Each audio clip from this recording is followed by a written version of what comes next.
Now, Vice President Parkwesi Misratha says public universities should begin finding alternative sources of funding as demands on the GET Fund could result in the fund's inability to support their activities. He says the growing pressure on the fund could make it unsustainable.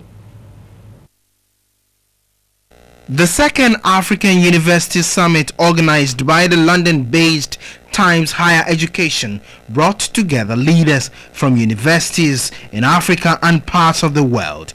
The focus is to address challenges and opportunities in African higher education in the 21st century.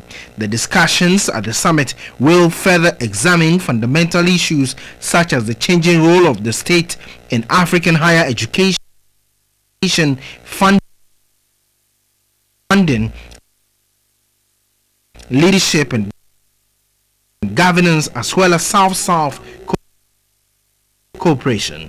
African universities have lacked capacity and infrastructure for decades and have been considered less equipped in training than their foreign counterparts. We're speaking of building 200 universities of excellence in the next 20 years, because it is that which will turn around Africa's contribution to the world. The huge numbers in the universities are dwindling, especially the foreign students, as a result of high costs. There are universities today that are run basically on the basis of how much international resources they can have access to.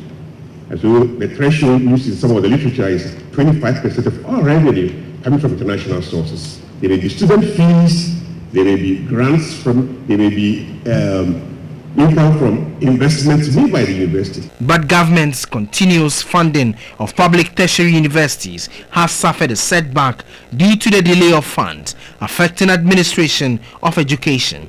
The GET Fund commits resources to you, but as we develop, other needs will come, and at some point the GET Fund will have to stop. So we need to anticipate and prepare for the future of no GET Fund, because they may need to do other things in the environment, in climate change, and so on, and therefore the university will be put in a position that it has to rely on its own devices. The sustenance of quality higher education will be a priority of the summit.